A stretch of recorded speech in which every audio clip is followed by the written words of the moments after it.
हाँ जी, neonatal distress respiratory distress syndrome is due to lack of surfactant. Surfactant basically क्या करता है, सर्फेक्टेंट सरफेस टेंशन को डिक्रीज़ करता है, सही है। तो सर्फेक्टेंट जो है वो सिंथेसाइज होता है टाइप 2 एल्वियोलर सेल से, और उसमें क्या होते हैं, primarily di palmitoyl phosphatidyl choline, di palmitoyl phosphatidyl choline होता है, DPPC। ये एल्वेलाई को ड्राई रखता है, लाइन करता है एल्वेलाई को, सरफेस टेंशन को कम करता है, और लंग कॉम्प्लायंस यानी ईजियर टू फिल उसको इंक्रीज़ करता है। फीटस में सर्फेक्टेंट जो होता है as early as gestational 24 weeks तक और 28 वीक्स तक होता है, और is almost presented by gestation week 35। तो 24 या 28 टू 35 वीक तक आप लोगों ने याद रखना है, दोनों बातें याद रखनी है, क्योंकि कुछ MCQs में 28 भी ऑप्शन में होता है। Generally, a lecithin sphingomyelin ratio greater than 2:1 in amniotic fluid reflects mature levels of surfactant। सही है। न्यूनेटल रेस्पिरेटरी डिस्ट्रेस सिंड्रोम में बेसिकली क्या होता है, सर्फेक्टेंट कम होता है, जिसकी वजह से कंप्लायंस कम होती है, डिफिकल्ट टू इन्फ्लेट लंग्स, उसकी वजह से वेंटिलेशन परफ्यूजन जो है वो डिफेक्ट हो जाती है, डिक्रीज हो जाती है, और ग्राउंड क्लास अपीयरेंस होती है लंग फील्ड्स की न्यूनेटल रेस्पिरेटरी डिस्ट्रेस सिंड्रोम में। प्रैक्टिस MCQs हैं। Deficiency of surfactant results in patchy atelectasis, surfactant produced by which cells, pneumocytes 2, surfactant secreted by type 2 alveolar epithelial cells, surfactant increase the amount of glycerol phosphatidylcholine। Deficiency of pulmonary surfactant causes increased lung surface tension. Surfactant deficiency causes increased surface tension and decreased compliance. Regarding alveolar surfactant, avoid collapse of alveolar DPPC. Carbohydrates or proteins are constant of surfactants सही है।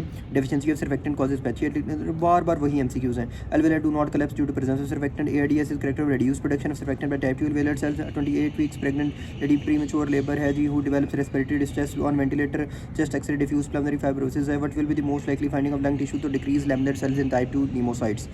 In respiratory bronchioles, which cells are present that produce a component of surfactant? Pneumocytes। Pregnant woman having fetus with respiratory distress for lung maturity of fetus, which drug should be given?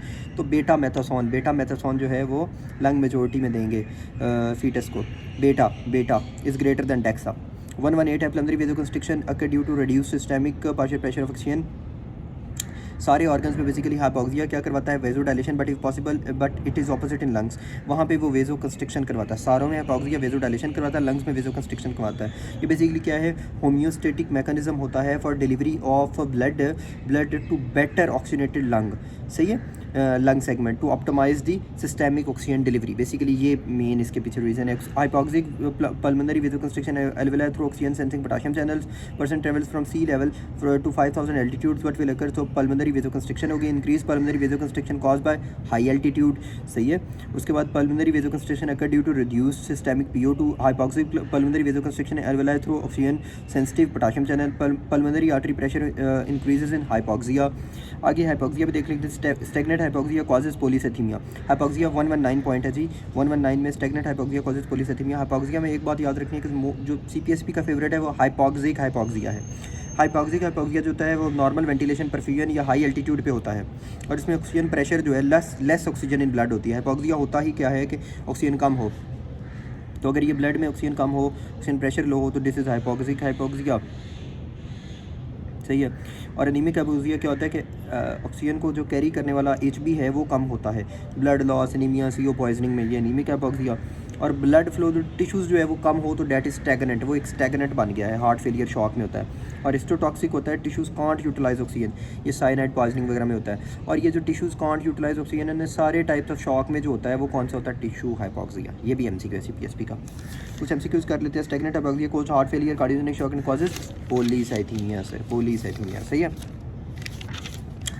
उसके बाद normal partial pressure of oxygen आप लोगों ने याद रखना है 75 to 100 millimetre HD होता है, ये बड़ा इंपॉर्टेंट है, ये याद रखना है। Patient with hypoxia partial pressure of oxygen 60 है, मतलब क्या है, कम है, तो ये क्या होगा, hypoxic hypoxia. Cause of hypoxia due to low PO2 in blood, hypoventilation, तो उसका हाइपोवेंटिलेशन हाइपोक्सिक हाइपोक्सिया होता है तो उसको प्रेफर करते। Which of volume condition causes hypoventilation, COPD। ठीक है। फिर जो ये एल्वियोलर पार्शियल प्रेशर ऑक्सीजन 45 75 से 100 नॉर्मल होता है, तो ये कम है, तो हाइपोक्सिक हाइपोक्सिया।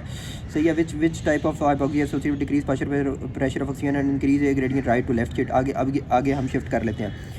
अच्छा जी, stagnant hypoxia occurs in polycythemia. Earlier symptoms are acute anoxic anoxia as lassitude. Hypoxic cell injury occurs due to which of the following? तो CO poisoning।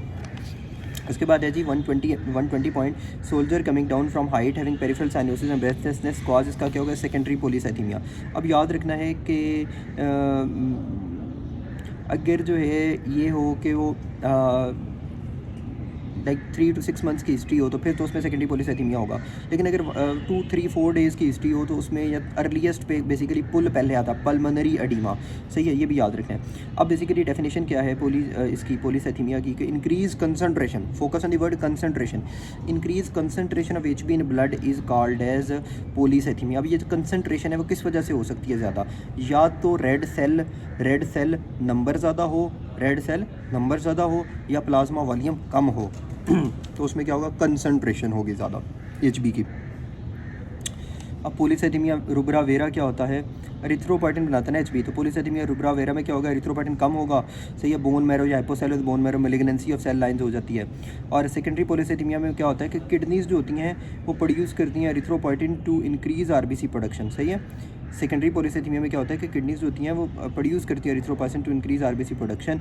इसके कॉजेज़ क्या होते हैं बेसिकली, लेकिन सेकेंडरी पॉलीसाइथीमिया में क्या होगा कि हाइपोक्सिया की वजह से, कार्डियक डिजीज़ की वजह से, पल्मोनरी डिजीज़ की वजह से हाई एल्टीट्यूड में रेड सेल मैस ज़्यादा होता है, तो carboxy haemoglobin, smoking, kidney lesions. सही है, तो ये सारी जो हैं ये पॉलीसाइथीमिया कॉज करेंगी, क्योंकि जो है किडनीज अफेक्ट होंगी तो एरिथ्रोपोएटिन नहीं होगा और उसकी वजह से क्या होगा, पॉलीसाइथीमिया, HB की जो कंसनट्रेशन है वो ज़्यादा हो जाएगी। Erythropoietin secreting tumours of normal haemoglobin, rare diuretics वगैरह। रिलेटिव और एपरेंट पॉलीसाइथीमिया जो होता है, जिसे गैस बॉक्स सिंड्रोम भी कहते हैं, वो क्या होता है, वो स्ट्रेस इंड्यूस्ड बर्न्स डिहाइड्रेशन में होता है। रेड सेल वॉल्यूम जो होता है वो नॉर्मल होता है, but as a result of decrease plasma volume there is relative polycythaemia. तो देखो मैंने कहा था कि या तो रेड सेल नंबर ज़्यादा हो, रेड सेल नंबर ऊपर ज़्यादा हो रहा था, लेकिन यहाँ पे प्लाज्मा वॉल्यूम कम हो रहा है रिलेटिव या एपरेंट में, वहाँ पे प्लाज्मा वॉल्यूम कम होता है। सही है, more common than PV and occurs in middle-aged men, particularly smokers who are obese and hypertensive. Let's practice some MCQ scenario. Polycythemia with facial congestion, splenomegaly diagnosis क्या होगा, increase RBC mass बहुत ज़्यादा आता है, ये paraneoplastic syndrome associated with renal cell carcinoma, तो polycythemia होता है एरिथ्रोपोएटिन की वजह से। हाई एल्टीट्यूड पे increase red cell mass, polycythaemia में हाइपरसेलुलर बोन मैरो होती है पॉलीसाइथीमिया में, और प्लास्टिक में hypocellular. Patient with polycythaemia vera, which of the following these to be expected, normal तो लिम्फोसाइट्स। उसके बाद आता है जी हमारे पास 40-year-old non-smoker with splenomegaly and congested face. The feature best supports the diagnosis of polycythemia, increased red cell mass, increased RBC, WBC and platelet count, bone marrow shows hyperplasia, तो myeloproliferative होगा। HB19 है, increased platelets, erythropoietin raised है, facial pethora है, diagnosis क्या होगा, secondary polycythemia, right flank pain है, hematuria है, तो ये क्या होगा, renal cell carcinoma। 1-to-1 point है, erythropoietin is always raised in secondary polycythemia. Polycythemia rubra vera is the only type of polycythemia with decreased erythropoietin and increased plasma volume. All other polycythemia में increased erythropoietin होता है और decreased plasma volume होता है।